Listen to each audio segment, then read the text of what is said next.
By early 1916, the Western Front has become a frozen expanse of trenches, stretching from the North Sea to the Alps.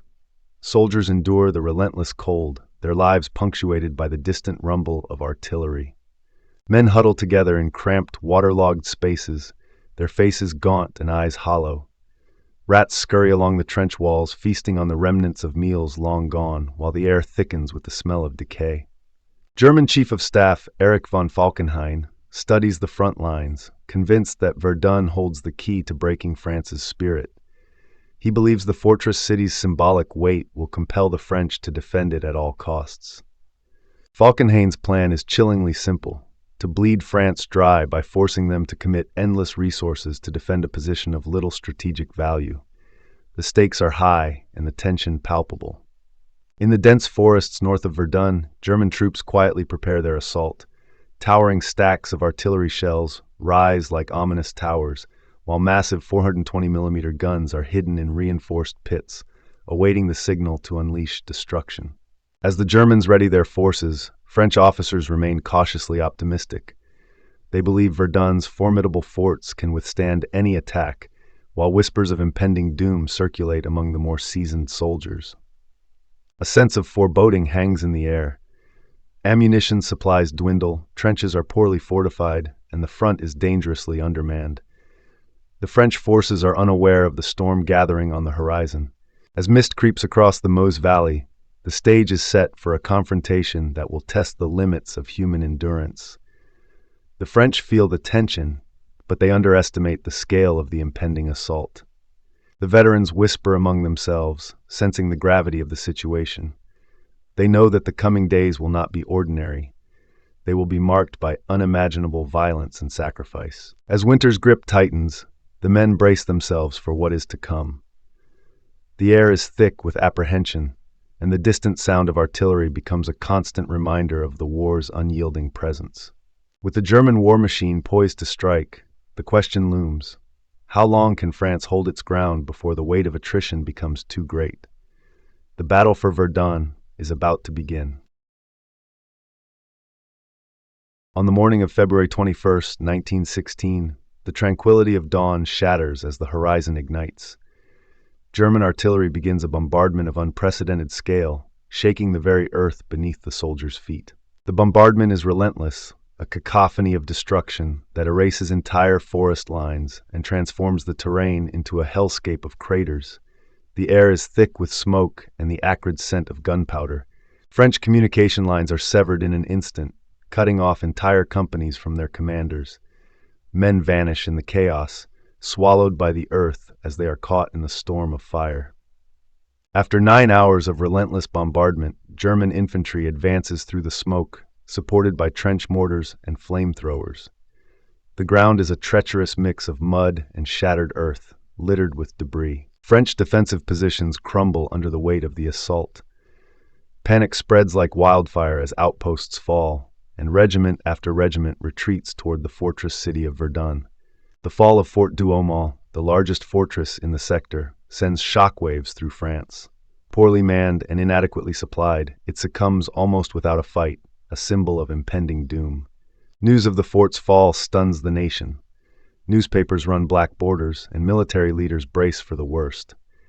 The specter of Verdun cracking under pressure looms large in the minds of all. In the trenches, soldiers grapple with despair. The relentless bombardment and the loss of comrades create an atmosphere thick with dread.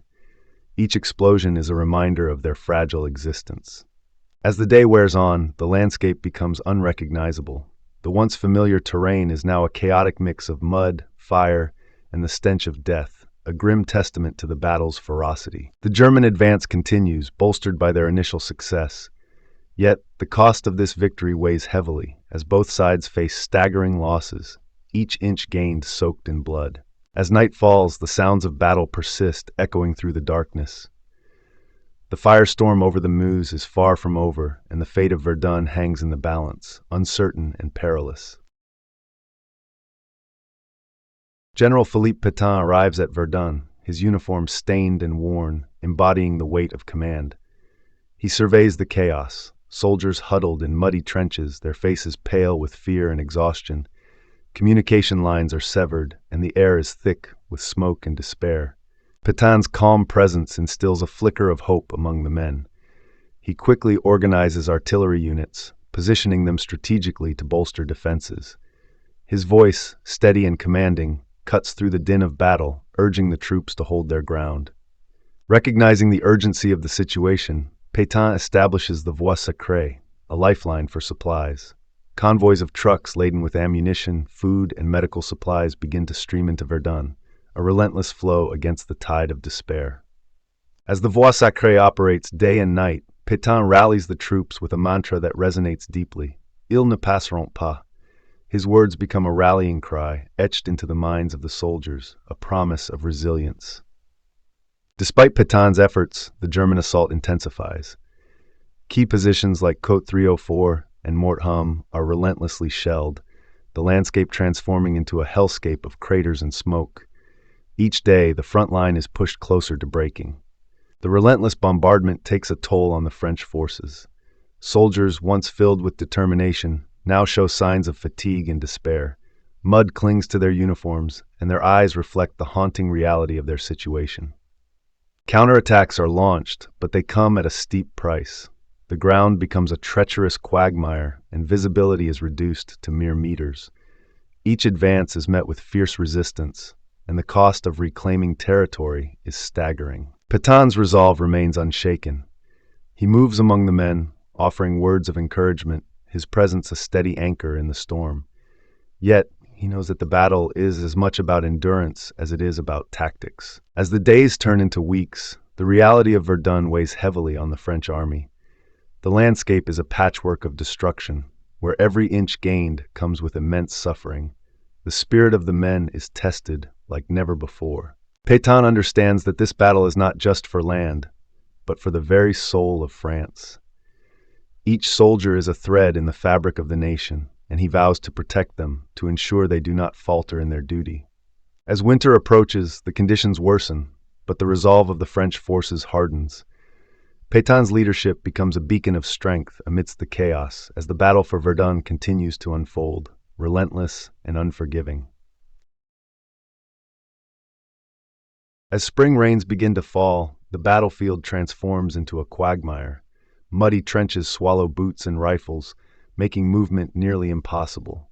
Soldiers struggle to maintain their footing as they navigate the treacherous landscape, their faces smeared with dirt and exhaustion. Shelling escalates to a staggering rate of 100,000 rounds per day. The air vibrates with the constant roar of artillery, and the ground shakes violently as craters merge into lakes. The landscape becomes unrecognizable, a hellish panorama of destruction. Gas shells drift through the air, releasing yellow-green clouds that choke the soldiers in their trenches. Eyes burn and lungs scream for relief as men scramble for gas masks, their faces contorted in panic and despair. In the chaos, hand-to-hand combat erupts in the ruined trenches. Soldiers grapple with one another, faces smeared with mud and blood, as the sound of gunfire and screams fills the air. Victory is fleeting, often claimed only to be lost again. The stench of death permeates the air as bodies lie scattered across the battlefield, often unreachable. Streams run red with blood, and the wounded cry out for help, their voices swallowed by the relentless bombardment. Bunkers fill with smoke as soldiers huddle inside, trying to escape the chaos outside. The air is thick with the acrid smell of gunpowder and burnt flesh as the relentless fighting continues without pause. As the battle drags on, commanders track progress not by territory gained, but by the number of shell craters temporarily occupied. The landscape becomes a grim ledger of attrition, each meter fought for at a terrible cost. The relentless nature of industrial warfare becomes evident as both sides suffer enormous losses for mere inches of ground. The landscape is a testament to human endurance, but also to the senselessness of such a brutal conflict. Soldiers, once hopeful, now wear expressions of despair and fatigue. Their faces are gaunt, eyes sunken, and uniforms tattered. The relentless nature of the fighting has stripped away their spirits, leaving only survival instincts. As the days turn into weeks, the battlefield becomes a living entity, a furnace of suffering that consumes everything in its path. Soldiers speak of Verdun as a place where the very earth seems to scream in agony. In this landscape of hell, the struggle continues without end. Each side pushes forward, driven by duty and desperation as the Battle of Verdun grinds on, a relentless cycle of violence and loss. Fort Vaux stands resolute amidst the chaos of Verdun, its stone walls scarred by relentless bombardments. Lieutenant Sylvain Reynal, a man in his 30s with dark hair and piercing blue eyes, prepares his garrison for the onslaught. Each soldier knows the stakes: survival against a relentless enemy. The air is thick with tension, and the distant rumble of artillery echoes like a heartbeat, marking the passage of time in this hellish landscape. As the bombardment intensifies, the defenders huddle in the fort's cramped corridors, their faces illuminated by flickering lanterns. The sound of shells crashing outside becomes a constant reminder of their precarious situation. Reynal's men exchange worried glances, their expressions a mix of fear and determination. They know that each moment spent in the fort could be their last, yet they cling to hope, bolstered by their leader's unwavering spirit. The Germans launch a fierce assault, inching closer with every explosive blast. Reynal's men engage in brutal hand-to-hand combat, fighting room by room. The air is thick with smoke and the acrid scent of gunpowder. Each soldier grapples with exhaustion, but the thought of surrender is unthinkable. They are determined to hold Fort Vaux, a bastion of French pride, even as the walls tremble under the weight of the enemy's fury. As days stretch into nights, the defenders face a new enemy: thirst. Rationed water dwindles to nothing, and the men's throats dry like the parched earth outside. Reynal, his features increasingly gaunt and eyes sunken, tries to maintain morale, urging his men to hold on just a little longer. The cries of wounded comrades echo through the corridors, amplifying their desperation and resolve. Messages are sent to headquarters via pigeons, the last link to the outside world. Each bird carries the weight of hope and despair, its wings a symbol of their struggle. As the pigeons take flight, Reynal watches with a heavy heart, knowing that their fate rests not only in their hands, but also in the decisions made far beyond the fort's crumbling walls. The Germans press their advantage, using flamethrowers to engulf the fort in flames. The defenders fight back with whatever they can find, their resolve hardening in the face of overwhelming odds. Reynal, covered in soot and sweat, rallies his men, reminding them of their duty to protect their homeland. The fort becomes a crucible of heroism and sacrifice, a testament to the human spirit. As the days wear on, the defenders of Fort Vaux begin to succumb to the elements. The air grows stale, and the cries of the wounded become more frequent. Reynal, once a figure of strength, now shows signs of fatigue, his uniform tattered and his eyes clouded with exhaustion. Yet the bond among the men strengthens, forged in shared suffering and the unyielding desire to endure. Finally, the moment arrives when the last drops of water are gone. The men, parched and desperate, know that their time has come. Reynal gathers his remaining strength, urging his men to stand tall, even in surrender. They fought not just for the fort, but for each other, embodying the spirit of resilience that defines their nation. Their sacrifice will not be forgotten. As the Germans finally breach the fort, Reynal's men lay down their arms, their faces reflecting a mixture of sorrow and pride. The defenders of Fort Vaux become symbols of courage, their story echoing throughout France. News of their sacrifice resonates deeply, igniting a flame of determination in the hearts of their countrymen. The spirit of Verdun lives on through their heroism. In the aftermath, France mourns the loss of Fort Vaux, yet celebrates the bravery of its defenders. The nation rallies around their memory, drawing strength from their sacrifice. Reynal, though captured, becomes a symbol of the indomitable French spirit. His story, like those of his men, will be etched into the annals of history, a testament to the price of heroism in the furnace of war. As the battle rages on outside, the legacy of Fort Vaux begins to take shape. The stories of its defenders inspire those still fighting, reminding them of the cost of their struggle. The furnace of Verdun continues to consume lives, but the spirit of those who stood firm will fuel the resolve of a nation determined to endure and overcome. As summer deepens, the relentless toll of battle weighs heavily on German troops. Exhausted and demoralized, they endure the unyielding shelling and the stench of decay that permeates the trenches. Supplies dwindle, and the once proud advance falters, leaving men questioning their purpose in this hellish landscape. The German artillery, once a formidable force, begins to show signs of wear. Crews struggle to maintain their guns, their hands stained with grease and grime. The roar of cannon fire, which once inspired fear, now echoes with a sense of futility as ammunition becomes scarce. In Verdun, the French forces, bolstered by Petain's supply lines, begin to regroup. Soldiers receive fresh rations and equipment, their spirits lifted by the promise of support. The Sacred Road becomes a lifeline, connecting the beleaguered front to the heart of France. The British offensive at the Somme on July 1st shifts the balance of power. German divisions are redirected, their focus splintering. The once cohesive assault on Verdun now becomes a struggle for survival as the front line stretches thin. As the German advance slows, the French seize the opportunity to launch counterattacks. Small gains are made, inch by inch, as soldiers fight through mud and debris, their resolve hardening with each victory, however minor. The psychological toll of Verdun weighs heavily on both sides. Soldiers once eager to fight now grapple with despair and fatigue. Letters home reveal their longing for peace as the battle stretches on without end. Despite the chaos, the French command remains resolute. Petain's leadership inspires confidence, and his words echo in the trenches, reminding soldiers of their duty. The spirit of resistance becomes a rallying cry against the encroaching darkness. With each passing day, the battlefield transforms into a grotesque tableau of suffering. Bodies lie in the mud, and the cries of the wounded blend with the sounds of battle. Verdun becomes a haunting reminder of the war's brutal reality. As autumn approaches, the fighting continues, but the fervor of the German advance has waned. The realization that Verdun may not fall as easily as anticipated begins to sink in, leading to a sense of desperation among the ranks. In the midst of this grinding stalemate, both sides prepare for the inevitable changes that winter will bring. The Battle of Verdun, once seen as a swift victory, has become a protracted struggle for survival, with no end in sight.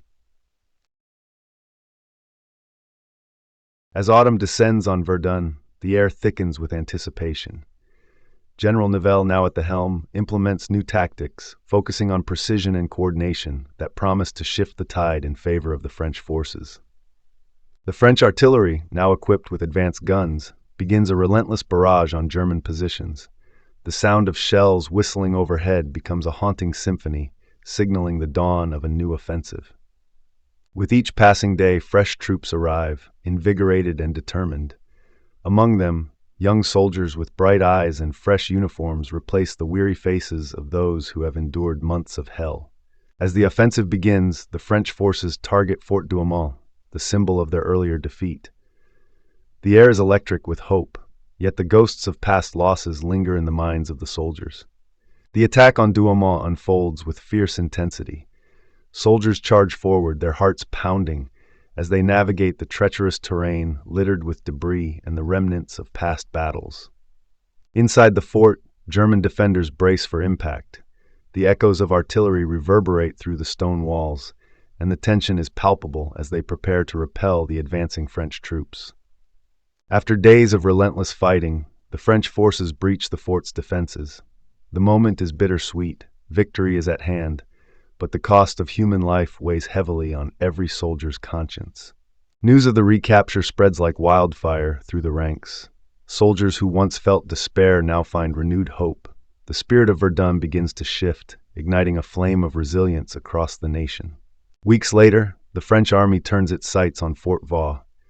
The determination to reclaim every inch of lost ground fuels their resolve as they prepare for yet another grueling assault. As winter approaches, the battlefield quiets, but the echoes of battle remain. Verdun transforms from a furnace of suffering into a symbol of resilience, setting the stage for the next chapter of this relentless conflict. As December 1916 arrives, the Battle of Verdun concludes after 302 harrowing days. The landscape bears the scars of relentless conflict, with craters and debris marking the once vibrant countryside, now a graveyard of shattered dreams. The human cost is staggering. Nearly 700,000 soldiers are dead, wounded, or missing, their stories lost amid the chaos. Each village around Verdun lies in ruins, never to be rebuilt, echoing the tragedy of a nation torn apart. For France, Verdun transforms into a sacred symbol of resilience and sacrifice.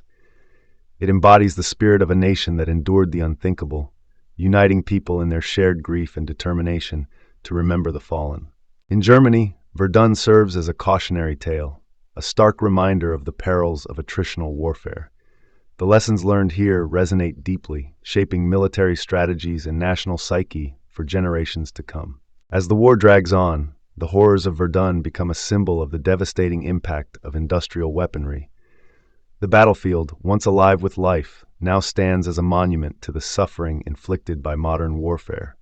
In the years that follow, Verdun becomes a pilgrimage site for those seeking to honor the memory of the fallen. The ossuary rises as a solemn tribute to the unknown dead, a reminder of the price of conflict. Modern Verdun, now a peaceful town, is reclaimed by nature.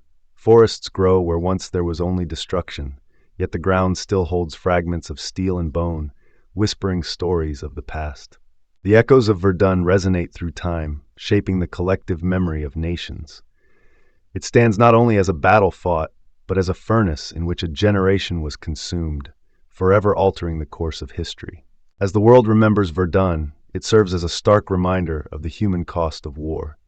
The sacrifices made here continue to influence discussions on peace, conflict, and the value of human life.